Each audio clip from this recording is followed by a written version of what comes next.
vou conversar com vocês um pouco sobre a educação cristã da criança. E para a gente entender a educação cristã da criança, a gente tem uma teologia da criança. E existem várias maneiras de se entender essa evangelização das crianças. Eu vou partir do princípio teológico de que todas as pessoas, incluindo as crianças, são pecadoras, portanto, todas elas precisam da salvação de Jesus. E também parto do princípio que a criança, ela pode ter fé em Jesus, ela tem a capacidade de crer. Então é desse princípio que eu estou partindo hoje. E para isso, se a criança tem capacidade de crer, se ela necessita da salvação e se ela precisa de Jesus, a educação cristã da criança, ela é semear a palavra. Quando eu semeio a palavra no coração da criança, eu semeio a fé no coração da criança e eu semeio a vida em Jesus no coração da criança. Essa é a educação cristã da criança. Quando a gente consegue semear a palavra, a fé e a vida no coração da criança. E eu vou falar um pouco disso, desse trabalho de semeadura, de estar semeando essas coisas no coração da criança. E eu falo que é uma semeadura porque é um processo. Toda semeadura é um processo. E a evangelização da criança também é um processo. Ela não acontece como às vezes acontece com os adultos, num dia a pessoa aceita Jesus ou num momento de crise. Não, a evangelização da criança é um processo de semeadura, de semear a palavra, a fé e a vida no coração dela. E eu gosto, quando eu penso nisso, eu gosto daquele versículo da parábola do semeador, que fala: eis que o semeador saiu a semear. E depois, no final, a gente tem uma parte das sementes, algumas sementes, caíram em terra boa e deram boa colheita. Então, quando eu penso nas crianças, quando eu ministro para as crianças, eu gosto de pensar que eu estou jogando sementes e que um dia essas sementes darão frutos, darão bons frutos, e que a maioria dessas sementes pode estar caindo em boa terra. E para isso agora eu queria então falar sobre as bases dessa semeadura. Se é uma semeadura, a evangelização das crianças, eu quero falar sobre as bases dessa semeadura. E eu selecionei 3 bases. E elas são os pais, a igreja e o professor. Então a primeira base que eu queria compartilhar com vocês são os pais. O que eles têm a ver com a educação cristã da criança? Primeiramente, eu queria dizer que a maior responsabilidade da educação cristã da criança são os pais. É deles a responsabilidade de ensinar a palavra para as crianças, de viver a palavra, né, para que essas crianças vejam eles vivendo, e é a responsabilidade deles levar essas crianças aonde essa palavra é ensinada, que é na igreja.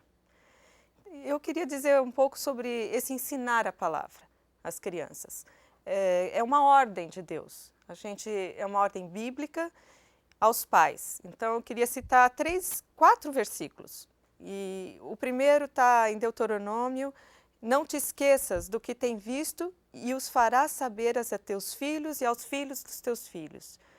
No mesmo capítulo, no mesmo Deuteronômio: as minhas palavras tu as inculcarás a teus filhos e delas falarás assentado em tua casa e andando pelo caminho e ao deitar-te e ao levantar-te. Então Deus está falando, vamos falar, os pais, falem para as crianças, falem para os seus filhos sobre essa palavra. E Deus ainda fala, contem. No Deuteronômio 6:20 está assim: quando o teu filho te perguntar, então dirás: éramos escravos no Egito, servos de Faraó. Então, Deus está falando, fale, conte, compartilhe com seu filho dessa palavra. E nós temos uma promessa grandiosa de Deus em Provérbios, que diz assim: ensina a criança no caminho que deve andar, e ainda quando for velho, ela não se desviará dele. Então Deus está nos convocando como pais a estar nos falando da palavra para os nossos filhos. Nós não podemos abdicar dessa responsabilidade e desse privilégio. E eu queria dizer por que Deus está fazendo isso, fala para a gente fazer isso. Porque Ele sabe que na infância a criança tem o coração aberto para crer. A criança está pronta para crer.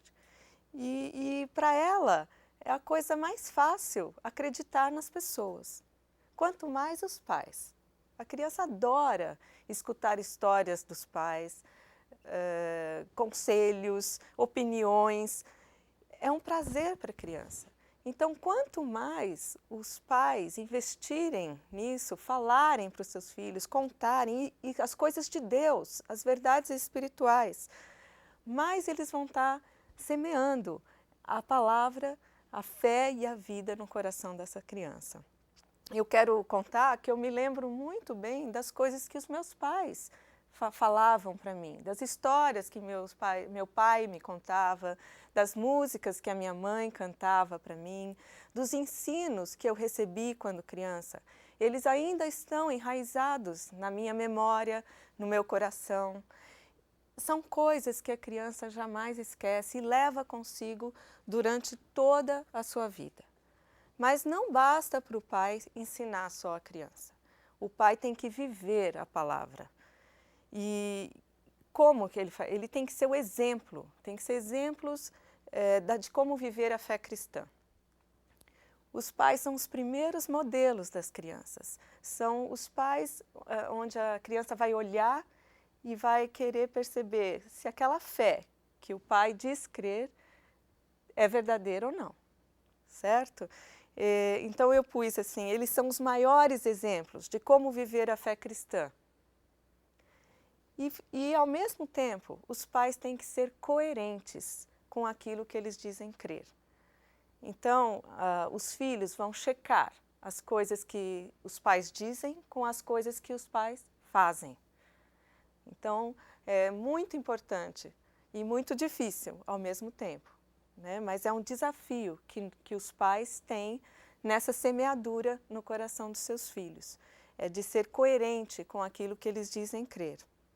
Então, não tem importância o pai errar e o filho ver o erro do pai.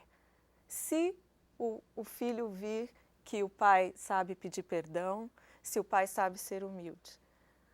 Mas muito danoso é para o filho ver um pai hipócrita, ver um pai que mente, ver um pai e uma mãe que não se dão bem, mas estão indo à igreja e falando da fé em Jesus. É muito danoso para o coração da criança. E queria dizer que eu aprendi muitas coisas com meus pais e gosto muito, sou muito grata por isso, porque aprendi com eles que um casamento poderia ser feliz, porque vi neles a felicidade. Eu aprendi a ser generosa, porque vi neles a generosidade. Aprendi também com eles a integridade, porque nunca os vi mentindo, porque nunca os vi falando mal de pessoas da igreja, comentando sobre pastor. Nunca ouvi isso da boca dos meus pais. E com eles eu aprendi essas coisas. E hoje eu vejo que como que os filhos aprendem o que nós fazemos.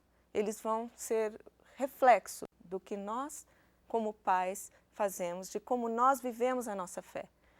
Então, é muito importante que os pais vivam a palavra de Deus, sejam exemplos, sejam coerentes com aquilo que eles dizem crer. Hoje eu sou mãe, né? Junto com meu marido, nós somos pais, e a nossa maior oração é que os nossos filhos possam ver o nosso exemplo e possam ver a nossa fé como uma fé coerente e verdadeira. E que isso os mantenha na igreja, os mantenha fiéis a Deus. Outra responsabilidade dos pais, que eu mencionei, é levar os filhos à igreja. Os pais têm essa responsabilidade. Se eles querem que a criança aprenda a educação cristã, eles devem levar a criança ao lugar onde essa educação é valorizada e onde a Bíblia é ensinada. Então, deve ser um compromisso dos pais. Porém, aqui eu quero fazer um parênteses, porque muitos pais têm abdicado desse compromisso. E aí, eu quero convocar os avós, porque muitas vezes eu tenho visto avós que levam seus netos à igreja. E isso é bíblico também. Nós já lemos aqui um versículo em Deuteronômio que fala assim: e os farás saber a teus filhos e aos filhos dos teus filhos. Então, os avós, quando os pais abdicam dessa responsabilidade, é sim bom, positivo e cristão os pais, os avós levarem esses filhos à igreja. E a gente tem um exemplo bíblico muito clássico, que é de Timóteo, onde a Bíblia registra que ele foi ensinado por sua avó e por sua mãe, que assumiram esse papel de levar a Timóteo a palavra de Deus. E ele se comprometeu mais tarde com Deus, né, com uma maneira muito, muito séria. Então a gente vê vários avós que têm feito isso, e isso é importante também. E essa herança espiritual que o Senhor quer que nós passemos. Se não são os pais, são os avós. Então nós vimos a primeira base, que são os pais, dessa semeadura, e agora vamos falar da segunda, que é a igreja. Se a criança tem o coração aberto para crer, o papel da igreja é direcionar a fé da criança para o Senhor Jesus. Acender a chama do amor de Deus e a Jesus no coração da criança. A igreja pode fazer isso e deve fazer isso. A igreja sensibiliza o coração da criança para as verdades espirituais. A igreja trabalha o coração das crianças, abre as portas, mostra o caminho da vida. É por isso que é tão importante a criança ir também à igreja. E nós temos que nos convencer definitivamente que a igreja tem um papel importantíssimo na educação cristã da criança. Eu mesma me lembro demais do tempo que eu ia na igreja, como eu gostava, como eu tinha prazer de ir à igreja, como eu queria ouvir aquelas histórias novamente e novamente, e eu não cansava. Eu ia tinha a escola dominical e depois tinha o cultinho, e eu queria ficar no cultinho, e eu queria ver aquelas figuras que não caíam, que a professora punha no flanelógrafo e elas não caíam, aquilo era uma mágica, e eu achava aquilo maravilhoso. E a igreja, no meu coração, no tempo que eu ia, eu tenho só boas recordações desse tempo, dessa semeadura que foi feita no meu coração. E da convivência que eu tive lá, do que eu aprendi na igreja a temer a Deus e a amar Jesus. E a terceira base que eu quero falar é do professor da criança. Porque se a gente fala que a igreja é importante, junto com a igreja está o professor que trabalha na igreja, o professor que ensina a criança, aquele que ministra aos pequeninos. E eu queria dar especial atenção para o professor. Porque como a gente tem no versículo Mateus 19:14, deixai vir a mim os pequeninos, Jesus dizendo, e não os embaraceis, porque deles é o reino dos céus. Jesus quer que a gente deixe essa porta aberta. A igreja pode deixar essa porta aberta. Ela fará isso através do professor, que vai cuidar dessa criança. E o educador cristão, o professor ou educador cristão, é aquele que tem nas mãos a oportunidade de levar a criança para perto de Jesus. Jesus quer essa criança perto dele. E Jesus quer usar esse professor para levar a criança até ele. E eu vou citar um autor, Perry Downs, que escreveu um livro chamado Introdução à Educação Cristã. E ele coloca que a educação cristã é um ministério, uma forma de servir a outros por meio do ensino. E é dessa forma que eu quero destacar o ato de ensinar as crianças na igreja, como um ministério seríssimo diante de Deus, e quem a ele se dedica deve ter seu coração motivado pelo amor e pela vontade de servir. Eu queria dizer um exemplo, que outro dia eu estava numa aula de pós-graduação na educação da Unicamp, e um professor falava sobre tradução, o trabalho dos tradutores, e ele dizia assim, os tradutores clareiam o sentido das palavras para aquelas pessoas que não conseguem compreender as palavras na ordem natural em que elas foram escritas. E ele exaltava esse trabalho dos tradutores. E eu fiquei pensando que o trabalho do professor é um pouco um trabalho de tradutor, porque o professor de criança, ele clareia o sentido da palavra de Deus para as crianças. Ele traz para as crianças, ajuda as crianças a compreender a palavra e faz com que essa palavra circule no universo infantil. Ele é um tradutor usado por Deus. Então esse é um ministério do professor das crianças. Por meio dele, o professor pode abrir o caminho para essa criança chegar até Jesus, mas também ele pode fechar o caminho para que essa criança chegue até Jesus. E pensando na minha vida, eu gostaria de falar como os professores que eu tive foram importantes, porque eu ainda lembro dos rostos deles. Eu não sei os nomes, muitas vezes, porque eu era pequena, mas as feições dos professores, o jeito deles tratando comigo, as atividades que foram feitas, os concursos, eu lembro de tudo isso e tenho carinho por todas essas coisas. Então eu sei, talvez eles não saibam, talvez eles não tenham vivido para ver, mas eu sei que as sementes que eles plantaram no meu coração ainda estão dando frutos. E eu gostaria que um dia eles soubessem disso.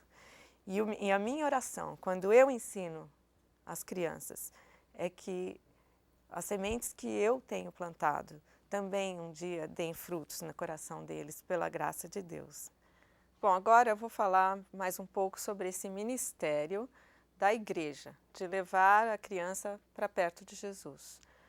Eu quero abordar alguns aspectos práticos para que esse ministério seja mais efetivo. Então eu vou falar agora da educação cristã da criança na igreja e alguns princípios para se ter um ministério efetivo numa sociedade pós-moderna.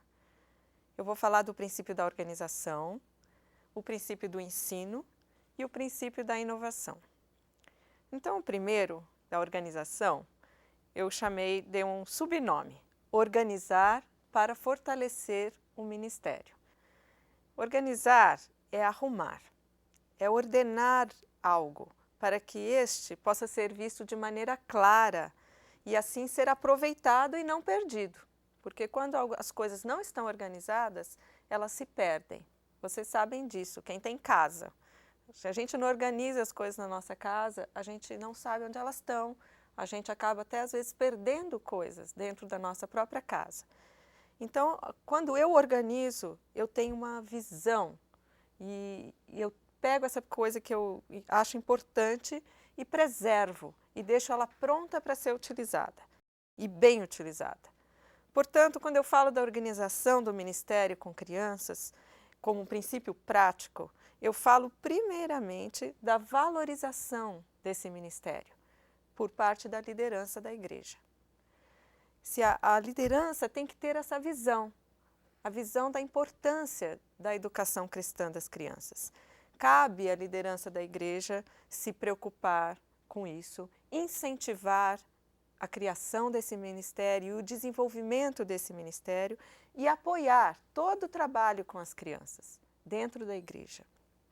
E eu quero salientar duas maneiras eficientes de buscar a organização desse ministério. Então, a primeira é que haja a escolha de um líder, escolher um líder para esse ministério e incumbir esse líder de construir uma equipe de trabalho, com pessoas preparadas, com pessoas comprometidas e que querem dedicar-se ao ensino da palavra às crianças.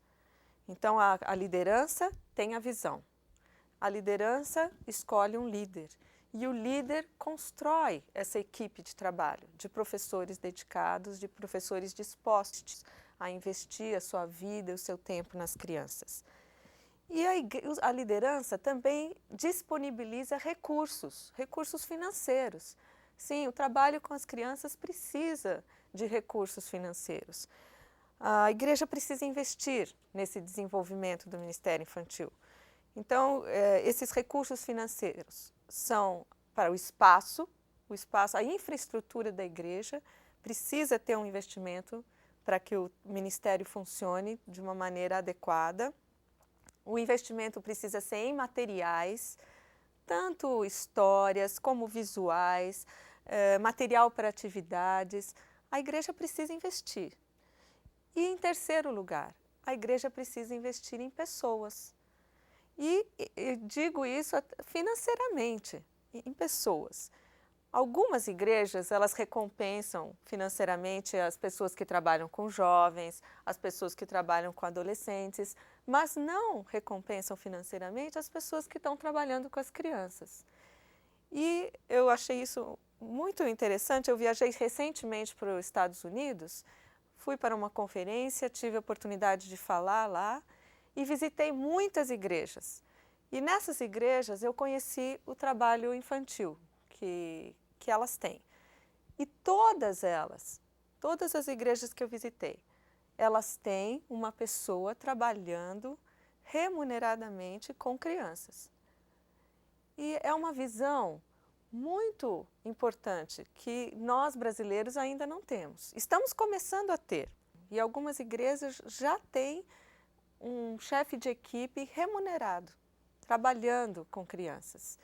E nós temos que ver que isso, além de ser realista, é justo, porque a pessoa trabalha, a pessoa investe seu tempo, ela sacrifica momentos com família, momentos em que ela poderia estar tendo lazer, para estar dando à igreja, trabalhando como ministério. Então, é justo e é realista dentro da nossa realidade. É algo uma visão que a igreja tem que desenvolver. Então, eu quero falar agora da outra parte. Falei da organização, de organizar para fortalecer o ministério, e agora eu quero falar sobre o ensino. O segundo princípio, ensinar para marcar vidas. Então, se a gente organiza para fortalecer o ministério, a igreja ensina para marcar vidas. No seu livro, o Perry Downs, que eu já citei aqui, ele também comenta que o ensino na igreja, para qualquer grupo que seja, não é opcional. Ele é imperativo. Isso quer dizer que a igreja tem que ensinar. Faz parte do ministério da igreja o ensino. E eu apoio essa opinião do autor e ouso até complementar, dizendo que o professor, seja para que grupo for dentro da igreja, ele tem que ensinar para marcar vidas. O seu alvo tem que ser marcar, transformar as vidas dos seus alunos. E para isso, ele precisa dar amor. Isso eu chamo tratar cada aluno como uma pessoa especial. Quando o professor consegue tratar seus alunos com pessoalidade, com carinho, isso ele já está alcançando o coração desse aluno, já está fazendo diferença, já está contribuindo para que esse aluno chegue mais perto de Deus e de Jesus.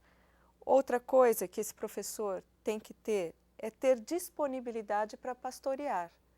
Ele não está ali só para ministrar uma aula, como uma palestra, como um professor de faculdade ou de cursinho. Ele está ali para ministrar, para cuidar daquelas pessoas, para pastorear aqueles alunos que estão ao seu cuidado. E isso significa investir tempo de oração, tempo de conversa, tempo de interesse por esses alunos. E por último, o professor, quando ministra a aula desse professor tem que ter relevância espiritual.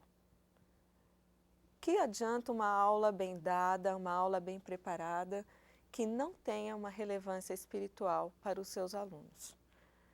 E para isso, o professor tem que ter uma vida devocional com Deus. Uma aula de relevância espiritual é resultado de uma vida devocional íntima com Deus e, em segundo lugar, de preparo, de tempo investido. Nós, muitas vezes, como professores, não investimos tempo no preparo das nossas aulas. Nós achamos que já sabemos, principalmente professores de crianças. Eles pensam, já sei essa história, já contei muitas vezes, eu não preciso nem ler na Bíblia, eu já sei.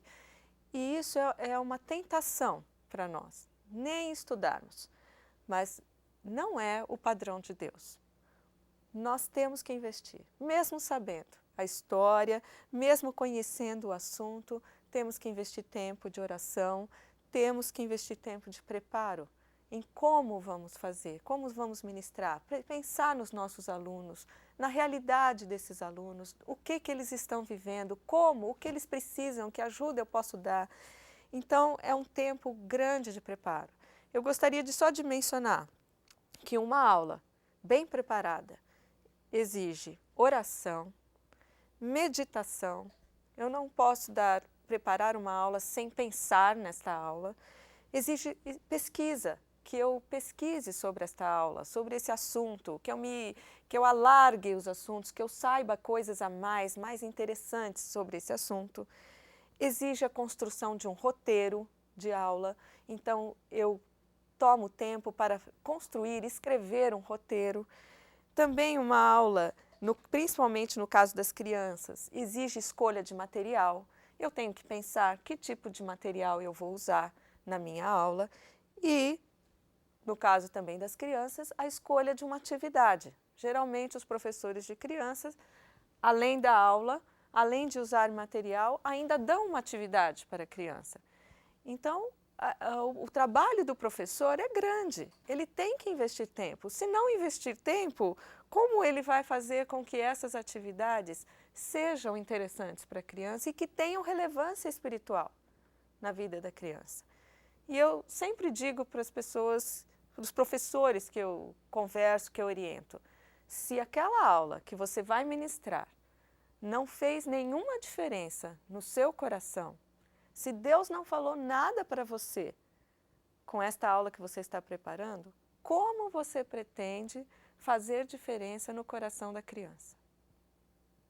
Deus tem que trabalhar primeiro no seu coração, para que você depois possa ser usado para transformar o coração da criança.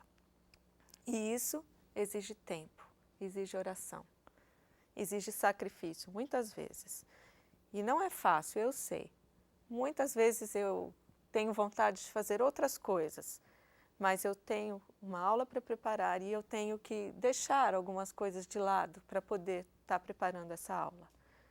É sacrifício, sim, mas é um sacrifício decorrente de um compromisso com Deus, que é maior do que uma televisão, do que um passeio, do que às vezes um descanso que a gente poderia ter no sábado.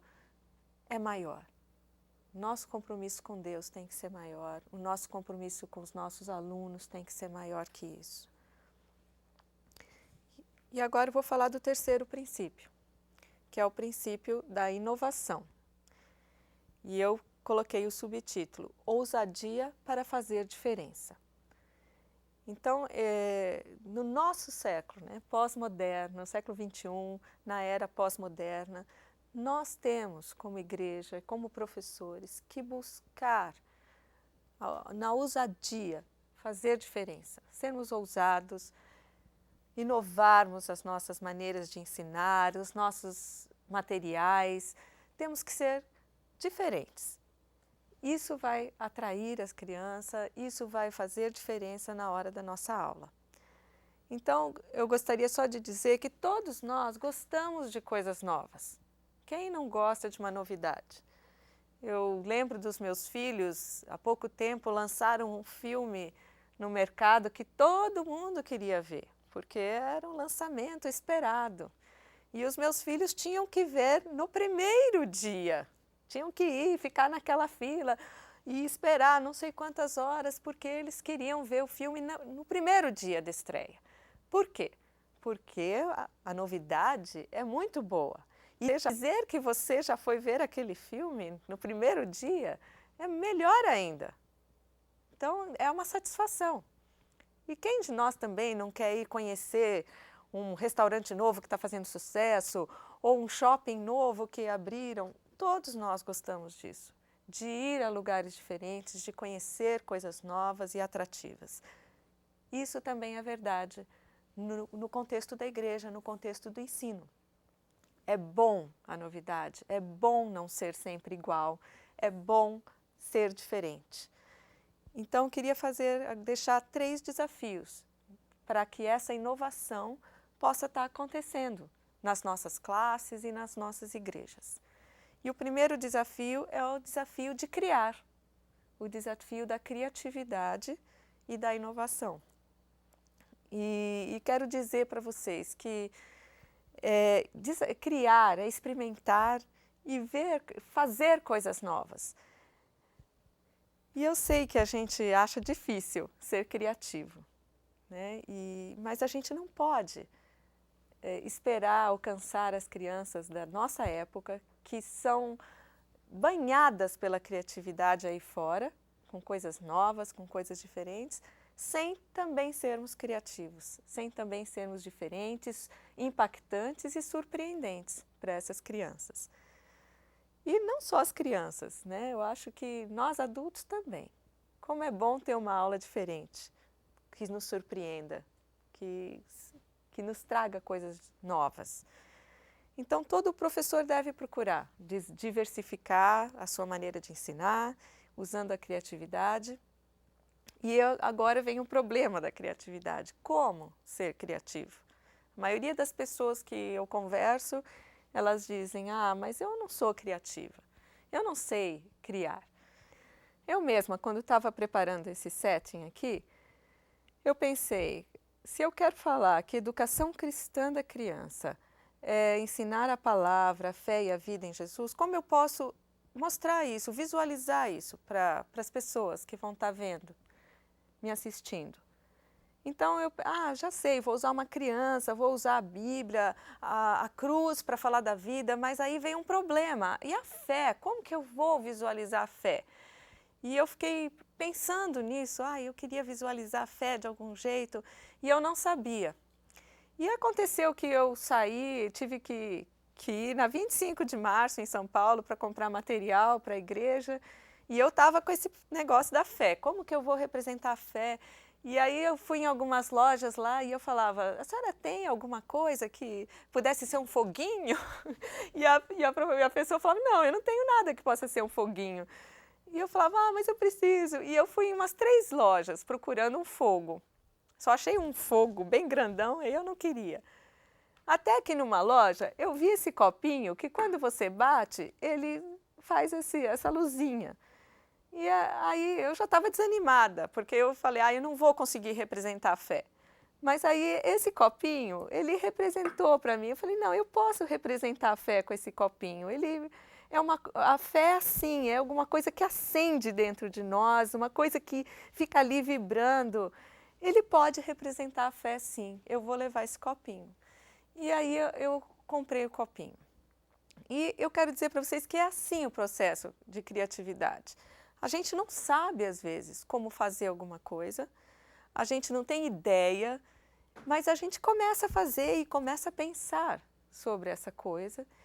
E o que eu queria dizer, a gente começa a orar, a gente começa a pensar, Senhor, eu preciso ensinar sobre aquele assunto, eu não sei como fazer, eu queria fazer alguma coisa diferente. O Senhor pode me ensinar, o Senhor pode me aconselhar. E eu sempre me lembro de 2 versículos, e um deles está em Tiago, que fala assim, se algum de vocês tem falta de sabedoria, peça a Deus, que a todos dá livremente de boa vontade e lhe será concedida. E eu sempre clamo a Deus com esse versículo, eu falo, Senhor, o Senhor pode me dar sabedoria para criar, para inovar, para ser diferente, para impactar as pessoas. E tem o versículo do Salmo 16, 7, que diz assim, bendirei ao Senhor que me aconselha, na escura noite o meu coração me ensina. E eu também falo, Senhor, o Senhor pode me ensinar à noite, que eu estou precisando do seu conselho, estou precisando da sua orientação em como fazer isso ou aquilo. E eu sei que Deus, que é o Senhor de toda a criatividade, Ele pode fazer isso nas nossas vidas, Ele pode nos dar essa criatividade e Ele pode abrir as nossas mentes para a criatividade. Ele tem feito isso na minha vida e eu sei que Ele pode fazer na de qualquer um que orar, pedir e entregar. Só que eu acredito que a criatividade também não vem só da oração, ela vem da ação, do trabalho.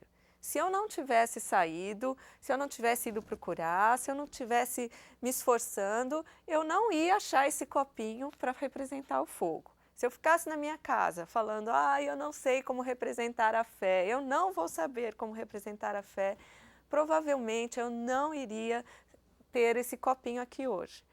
Mas eu tenho, porque eu saí, eu fiz uma ação para que eu conseguisse chegar a esse copinho. Então, eu queria falar que a criatividade não só envolve a oração, mas envolve a ação, o seu trabalho. E outro dia eu estava lendo uma devocional que dizia assim, que nós recebemos a bênção de Deus quando a gente ora, reconhecendo que tudo depende de Deus, mas quando a gente trabalha como se tudo dependesse de nós. Então, eu achei muito interessante isso, que a gente recebe a bênção do Senhor quando a gente ora, reconhecendo que tudo depende de Deus, mas ao mesmo tempo quando a gente trabalha como se tudo dependesse de nós. Então, a criatividade é assim, a gente ora, pede, e aí a gente começa a trabalhar, começa a colocar as mãos na massa. E para isso, gente, a gente precisa ter consciência da nossa singularidade, de cada um de nós. Muitas vezes a gente não é criativo porque a gente não quer ser diferente dos outros, porque a gente tem até vergonha da nossa singularidade. E Deus nos fez singulares com um propósito. E nós temos um valor, cada um, diante de Deus. E Ele quer nos usar na nossa singularidade, nas nossas diferenças. Também para nós termos criatividade e agirmos com criatividade, nós precisamos ter coragem para deixar transparecer o nosso toque diferente, o nosso toque especial, pessoal. E não só seguir os outros modelos, as coisas que as outras pessoas já fizeram. Eu não critico outros modelos, mas eu valorizo as coisas diferentes que eu posso fazer, porque elas são o meu toque pessoal, resultado da minha meditação, resultado do meu relacionamento com Deus. E então eu tenho muitas vezes contado histórias de maneiras diferentes. E isso tem dado muito resultado, porque eu não sigo somente os modelos que eu herdei, os modelos que eu aprendi. Eu tento mudar e isso é muito bom, porque as aulas que eu dou não são iguais, não são sempre as mesmas. E isso é muito importante. E isso eu tenho conseguido porque eu decidi que eu gasto tempo, como eu já falei aqui, preparando as minhas aulas e gasto tempo procurando desenvolver coisas novas.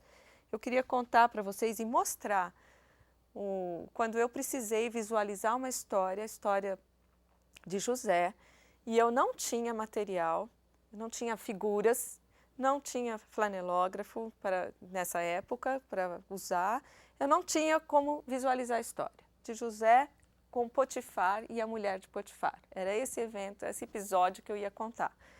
E eu fiquei, Senhor, eu preciso representar essa história. E eu não sei como fazer. E aí eu comecei a trabalhar, comecei a pensar nas coisas que eu tinha na minha casa. Como é que eu posso fazer? O que eu posso usar? E finalmente eu lembrei de uns potes que eu tinha e eu acabei fazendo o José, eu acabei fazendo o Potifar e eu acabei fazendo a mulher do Potifar. Mas não foi assim fácil. Eu tive que trabalhar para fazer isso, eu tive que pensar, tive que pegar um pote, não, esse pote não vai ficar bom, peguei um outro, até que saiu o José, o Potifar e a mulher de Potifar. E quando eu dei essa aula, eu falei, será que as crianças vão gostar disso? Só que quando eu dei essa aula, foi a maior sensação, porque as crianças amaram essa mulher aqui do Potifar. Elas acharam lindos esses cabelos e eu fazia assim com a mulher de Potifar. E as crianças simplesmente acharam lindo e deram um nome para essa mulher, começaram a chamar de energética. E na hora eu achei aquilo muito interessante, porque elas entenderam que a mulher do Potifar realmente tinha uma energia, né, estava muito grande. E elas batizaram então a mulher de Potifar de energética e a gente teve uma aula muito divertida, onde nós rimos, mas onde eles aprenderam. Aprenderam sobre a fidelidade de José, né, quando José não abriu mão daquilo que ele tinha, dos princípios que ele tinha e foi fiel a Deus. Eles aprenderam de que não vale a pena, muitas vezes, a gente tá atrás de coisas que não são realmente importantes, como estava a energética. Então, foi uma aula muito legal, mas no mesmo tempo que eu estava ensinando sobre o José, chegou a próxima aula. A outra aula, que era do copeiro, do padeiro, José na prisão. E eu também continuava com o mesmo problema, era na semana seguinte, eu não tinha visual. E foi aí que então, e eu queria uma coisa diferente. Foi aí então que o José foi para a prisão, ele deixou a capa, né? Vocês sabem que a capa ficou com a energética. E lá se foi o José para a prisão. Então, na semana seguinte, eu não usei a eles, eu usei um José diferente. Eu usei esse José, que eu também fiz na minha casa, com caixinha de sabonete, com cano de toalha de papel. Aqui é o copeiro e aqui é o padeiro. Então, uma coisa simples, eu só usei isso e nós contamos a história. E foi divertido para as crianças também, foi inovador, porque era uma outra coisa diferente da outra semana. E lá estava José. Daí logo as crianças me perguntaram, mas o que é essa estrelinha no José, essa estrelinha azul nesse papel cor-de-rosa? E essa foi uma ideia que eu tive quando eu estava fazendo, e eu queria ver se as crianças iam me perguntar. E lógico, elas perguntaram. Essa estrelinha, eu falei para elas, é porque na palavra de Deus está escrito que apesar de José ter sido preso, a bênção de Deus estava sobre José.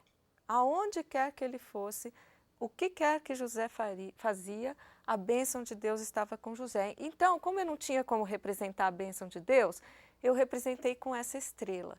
Essa estrela é a bênção de Deus na vida de José. E essa estrela, gente, ela pode estar nas nossas vidas.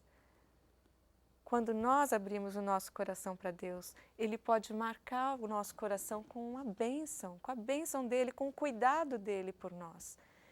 E isso significa que aonde quer que a gente vá, esta bênção de Deus vai com a gente. Não importa que a gente seja levado para lugares ruins, que coisas difíceis nos aconteçam ou coisas tristes aconteçam, a bênção de Deus vai estar com a gente, aonde quer que a gente vá. E foi muito legal a gente descobrir, usar uma coisa simples, mas dar uma aula significativa.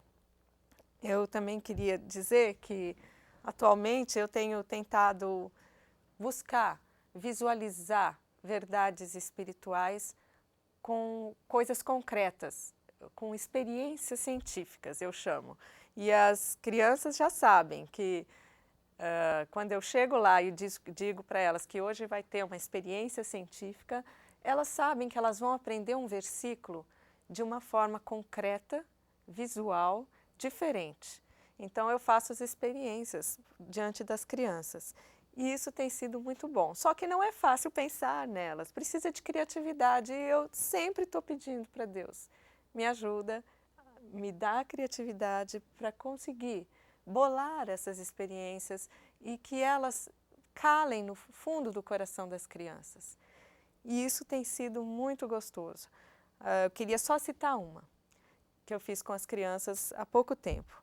E foi quando eu queria ensinar que o Senhor é transbordante de amor. É um versículo que está em Salmo 145, 8.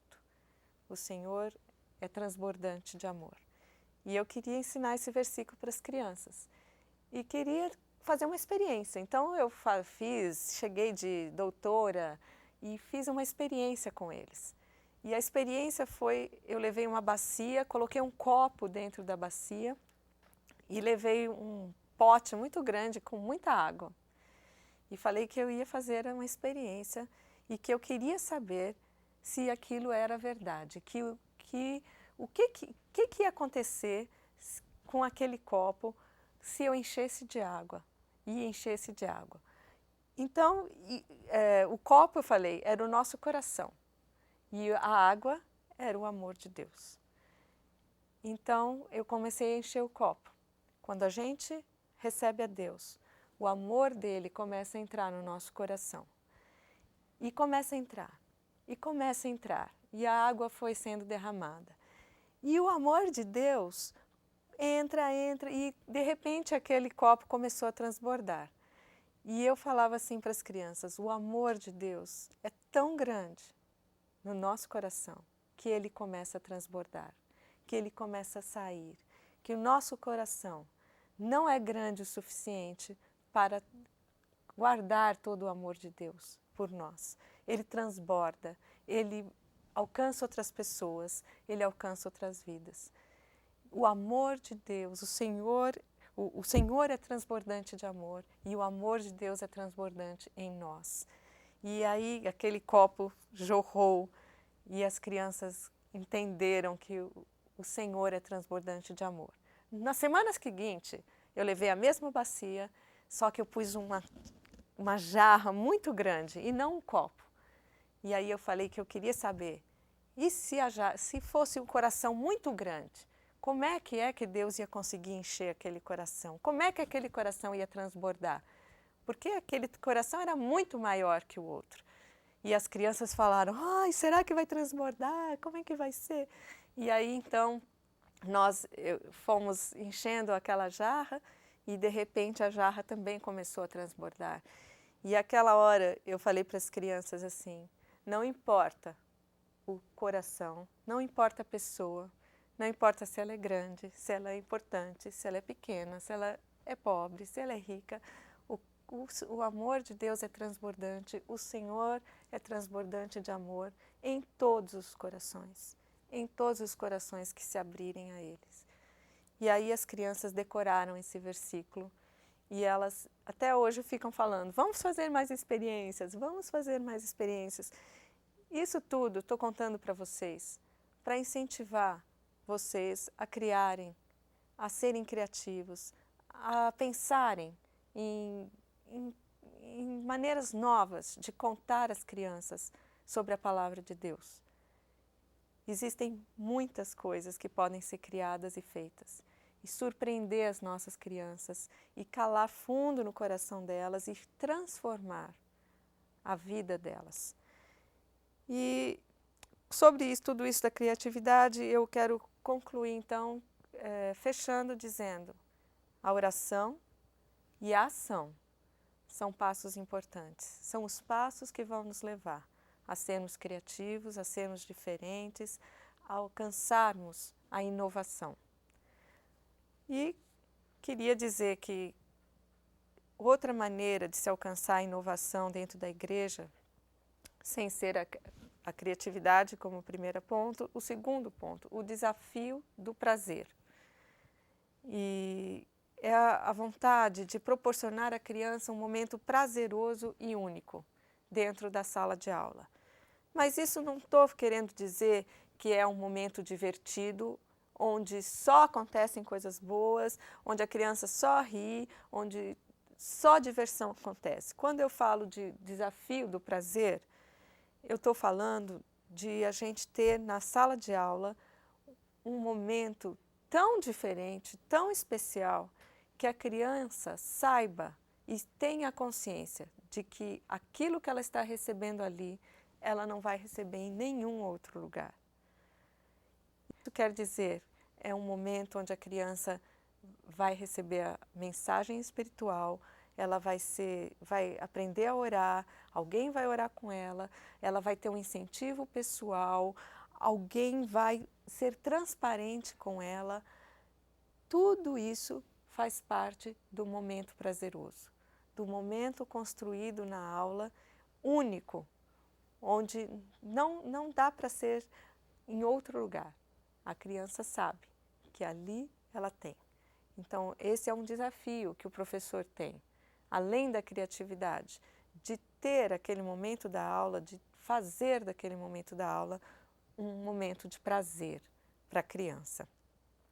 E por último, falando dessa inovação, eu queria dizer que a inovação abrange o desafio de servir.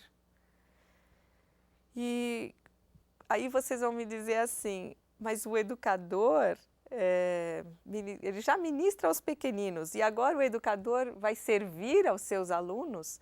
Que coisa mais inovadora, o professor serve? Sim, talvez a gente não possa nem imaginar como a gente pode servir aos nossos alunos. Mas o ensinar crianças é um ministério que envolve amor e serviço. E muitas vezes a gente não sabe como esse serviço vai acontecer. Mas a gente sabe que Jesus, o tempo todo que ele viveu, ele serviu. E serviu a pessoas pobres, a pessoas que eram desprezadas, ele conversou com gente sem importância, ele ajudou os desprezados. Então, nós também teremos como servir os nossos alunos. Jesus lavou os pés dos seus discípulos, não foi? Nós também vamos descobrir como a gente pode servir os nossos alunos, como a gente pode ser útil a Deus em relação àqueles alunos. Mas o importante é ter no coração a vontade de servir a esses alunos. E eu queria terminar salientando um versículo. Está em 1 Pedro 5,2 e ele diz assim: pastoreiem o rebanho de Deus que está aos seus cuidados. Olhem por ele, não por obrigação, mas de livre vontade, como Deus quer. Não façam isso por ganância, mas com o desejo de servir. E eu concluo que todo esse incentivo à igreja e ao educador da criança, com a lembrança também do autor Perry Downs, que a nossa tarefa é ensinar e a de Deus é a de regenerar. Não é a nossa tarefa regenerar crianças, mas de ensinar, ser modelos, fazer diferença, surpreendê-las, e Deus vai regenerar os seus corações. E um versículo que eu sempre me lembro também é aquele que fala assim: eu plantei, Apolo regou, mas o crescimento veio de Deus. Então nós, como professores de crianças, como pessoas comprometidas com a educação cristã, nós somos semeadores. Nós trabalhamos semeando a palavra, a fé e a vida em Jesus no coração das crianças, mas sempre conscientes que o crescimento vem de Deus. Não é um resultado que eu posso conseguir do meu esforço. Ele vem de Deus. Vamos sempre estar dependendo do nosso Senhor para estar conseguindo levar as crianças que estão sob os nossos cuidados para perto de Jesus. Então, que Deus nos abençoe assim. Amém.